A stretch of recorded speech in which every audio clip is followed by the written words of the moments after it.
Hi అండి, welcome to home entertainments for health. నేను మీ సత్య. ఈ వీడియోలో మన ఆంధ్రుల అభిమాన వంటకమైనటువంటి పెసర మజ్జిగ పుణుకులు ఏ విధంగా ప్రిపేర్ చేసుకోవాలి, అసలు వంట సోడా అనేది వేయకపోయినప్పటికీ కూడా చాలా సాఫ్ట్గా, చాలా ఫ్లఫీగా, తినే కొద్దీ తినాలనిపించే అంత రుచిగా, గుల్లగా, ఒక్క మజ్జిగ పుణుకు ఇలా నోట్లో వేసుకోగానే అలా వెన్నపోసలా కరిగిపోయి నోట్లోంచి అలా గొంతులోకి తేలికగా జారిపోయేంత మెత్తని మృదు మధురమైనటువంటి మజ్జిగ పుణుకులు ఎలా ఈజీగా, హెల్దీగా, పక్కా మెజర్మెంట్స్తో ప్రిపేర్ చేసుకోవాలైతే ఈ వీడియోలో చాలా క్లియర్గా ఎక్స్ప్లెయిన్ చేసేస్తానండి. ఒక పక్కన ఎండలు బాగా ఎక్కువగా ఉంటున్నాయి. సో అలాంటి మంచి ఎండాకాలం టైంలో, సాయంత్రం టైంలో ఈ మజ్జిగ పుణుకులు అలా తింటూ ఉంటే నిజంగా స్వర్గంలో విహరించినట్లే ఉంటుందండి. సో ప్రిపరేషన్లోకి వెళ్ళిపోదాం. దీనికోసం అయితే కాస్త గడ్డ పెరుగునైతే మనం తీసుకోవాలండి. నేను ఒక 1/2 లీటర్ వరకు తీసుకున్నాను. సో ఇందులోకి సరిపడినంత సాల్టు, అలాగే పసుపు కూడా యాడ్ చేసుకోవాలండి. సాల్ట్ చూసుకుని వేసుకోండి. అంటే పుణుకుల్లోని సాల్ట్ వేస్తాము, ప్లస్ మజ్జిగలోని సాల్ట్ వేస్తాము. రెండిట్లోనూ వేసిన సాల్ట్ కలిపి ఎక్కువ అవ్వకుండా చూసుకోండి. సో సాఫ్ట్గా, చాలా సాఫ్ట్గా అయితే మనం ఈ మజ్జిగ చిలికి దాంతో కానీ విస్కర్తో కానీ చిలికి పక్కన పెట్టుకోవాలి. నేను ఒక 1/2 లీటర్ మజ్జిగకి దగ్గరగా వాటర్ 1.5 లీటర్ వాటర్ వరకు అయితే యాడ్ చేశానండి. ఓవరాల్గా ఒక 2 లీటర్ల మజ్జిగని అయితే చేసుకుని రెడీగా పెట్టేసుకున్నాం. ఇప్పుడు మనం వేసుకునేది పెసర మజ్జిగ పుణుకులు. సో ఈ పెసరపప్పుని కంప్లీట్గా 3 గంటల పాటు నానబెట్టి కాస్తంత పొట్టుతో ఉన్నట్టుగానే మనం వాష్ చేసుకోవాలండి. పొట్టు మొత్తం తీసేయకూడదు. ఇలా పొట్టుతోనే మనం గ్రైండర్లో వేసుకోవడం వలన మనకి అరుగుదల అనేది తొందరగా అవుతుంది. అలాగే మనకి కాస్త డైజెషన్కి అవసరమైన ఫైబర్ కూడా కంప్లీట్గా వెళ్తుందండి మన పొట్ట ప్రేవులకి. సో ఈ విధంగా అయితే ఒక 2 లీటర్ల మజ్జిగను అయితే రెడీ చేసుకొని ఒకసారి సాల్ట్ చెక్ చేసుకోండి. చప్పగానే ఉండాలండి ఈ మజ్జిగ అనేది. సో తాలింపు వేసుకోవచ్చు. ఈ తాలింపులోకి నేనైతే ఆవాలు, జీలకర్ర, చాలా కరివేపాకు, ఎండుమిర్చిని తీసుకుంటున్నాను. సో ఈ పోపే మజ్జిగ పుణుకుల్లో మజ్జిగ టేస్ట్ని, ఫ్లేవర్ని బాగా ఎన్హాన్స్ చేస్తుంది. టేస్ట్ని కూడా నెక్స్ట్ లెవెల్కి ప్రమోట్ చేసేది ఈ తాలింపేనండి. సో తాలింపు అయితే వేసేసుకొని ఒక 1/2 అవర్ మజ్జిగను అలాగా రెస్ట్లో పెట్టేసుకోండి. ఈ 1/2 అవర్లో మజ్జిగ బాగా సెట్ అవుతుంది. అంతేకాకుండా ఇందులో పాజిటివ్ బ్యాక్టీరియా అనేది సమృద్ధిగా ఉంటుందండి, పెరుగులో కానీ మజ్జిగలో కానీ. సో ఆటోమేటిక్గా మనం ఈ మజ్జిగతో తీసుకున్న మజ్జిగ పుణుకులు తీసుకున్నప్పుడు మన పొట్ట ప్రేవులు ఆటోమేటిక్గానే విటమిన్ B12ని రెడీ చేసుకుంటాయండి. దానివల్ల ఈ మజ్జిగ పుణుకులు తిన్నప్పుడు మనకి నీరసం తగ్గి ఇన్సిడెంట్ ఎనర్జీ అనేది వస్తుందండి. సో మనకి మజ్జిగ పుణుకులు గుల్లగా, సాఫ్ట్గా రావాలి, వేసుకున్న వెంటనే మజ్జిగ పీల్చాలి అంటే కనుక చూడండి, పిండి ఇలా మనం చేతిలోంచి వదిలిపెడుతున్నప్పుడు చూడండి స్లోగా జారుతుంది. ఇలా స్లోగా జారితే కనుక మజ్జిగ పుణుకులు గట్టి వచ్చేస్తాయి, మజ్జిగ పీల్చుకోదు. అలా కాకుండా అలాంటి టైంలో కాస్తంత వాటర్, ఒక 4 స్పూన్లు వాటర్ వేసుకుంటే చూడండి చేతిలో చెయ్యి ఇలా పెట్టగానే చేతిలోంచి తెరలుగా వెంటనే జారుతుంది. ఇదే కరెక్ట్ టెక్స్చర్ అండి మనకి మజ్జిగ పుణుకులు ప్రిపేర్ చేసుకోవడానికి. సో ఆయిల్ హీట్ అయిందా లేదా అన్నది ఒక పుణుగు వేసుకొని చూసుకోండి. ఆయిల్ హీట్ అయితే కనుక వెంటనే మనం గ్రైండర్లోంచి పిండిని తీసేసుకుని పుణుకులు అయితే వేసుకోవాలి. గ్రైండర్లోంచి మనం పిండి తీసిన తర్వాత కనుక వెంటనే పుణుకులు వేయకపోతే పిండి అనేది విరిగిపోయినట్టు అయిపోయి బాగా ఓవర్గా నూనె పీల్చేస్తాయండి.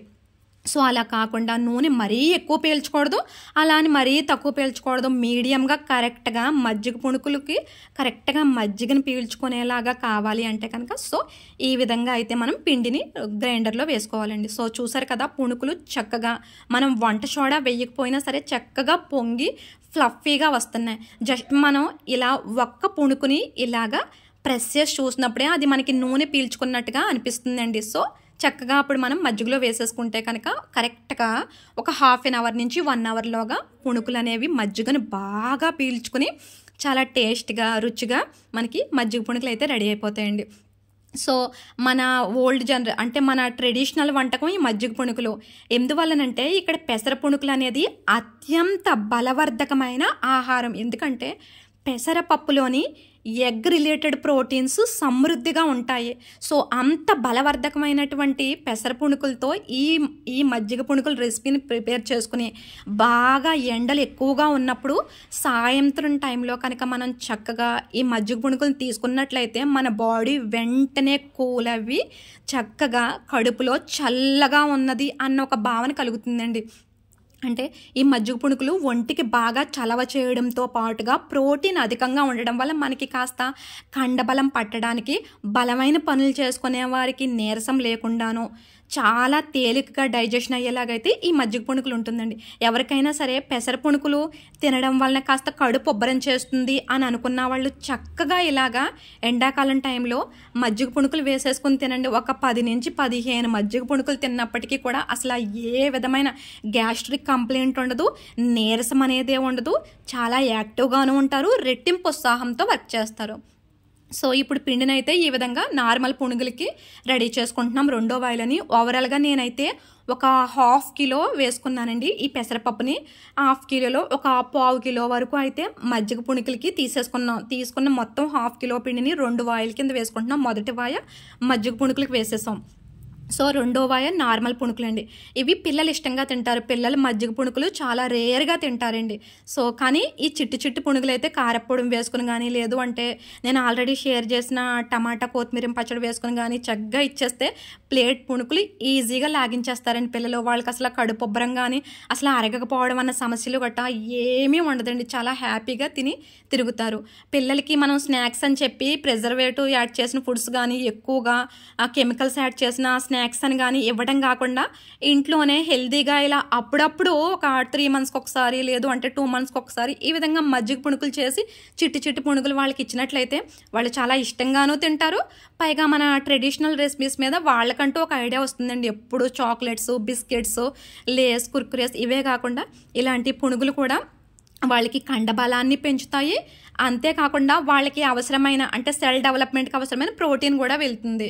సో చూసారు కదండి, జస్ట్ ఒక వాయి కంప్లీట్ అయిపోయి రెండో వాయి వేసేసరికి చక్కగా మజ్జిగని పీల్చుకుని ఎంత సాఫ్టీగా మనకి మజ్జిగ పుణుకులు రెడీ అయిపోయినాయో. సో నార్మల్గా చిట్టి పెసర పుణుకులు కూడా రెడీ అయిపోయినాయి. సో కాస్తంత స్పైసీ తినేవాళ్ళు అయితే ఈ విధంగా ఉల్లిపాయలు, పచ్చిమిర్చులు వేసుకుంటారు. కానీ ఈ విధంగా ఉల్లిపాయలు, పచ్చిమిర్చులు వేసుకున్నటువంటి పునుగులు నూనెను చాలా ఎక్కువగా పీల్చేస్తాయండి.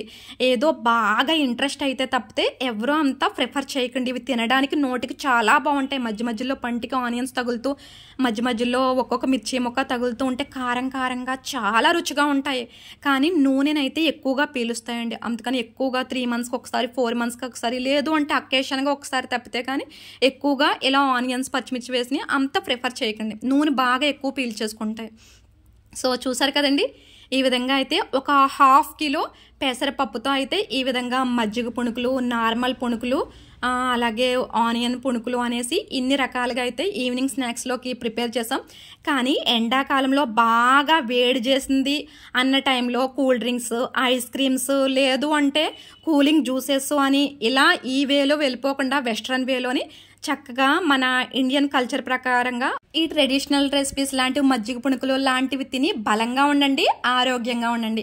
ఈ వీడియోలో ఇన్ఫర్మేషన్ మన హౌస్ వైఫ్స్కి కాస్త అయినా కానీ ఇన్ఫర్మేషన్గా వాల్యుబుల్గా అనిపిస్తే డెఫినెట్గా ప్లీజ్ వీడియోకి ఒక లైక్ వేయండి.